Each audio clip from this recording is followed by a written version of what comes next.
অন্তর্বর্তীকালীন সরকার সংস্কার এবং বিচারের এই এজেন্ডা বাস্তবায়নে এবং একটি সুষ্ঠু ডেমোক্রেটিক ট্রানজিশন ঘটানোর যেই দায়িত্ব নিয়েছে, সেই দায়িত্বে দেশবাসীর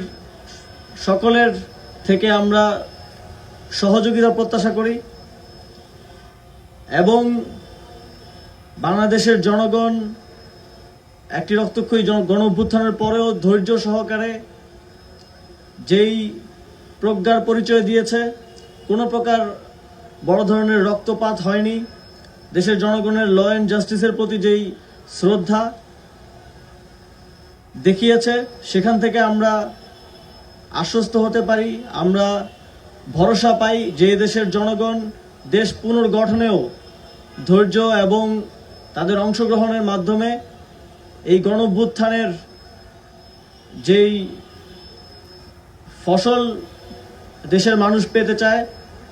তা বাস্তবায়নে সহযোগিতা করবে।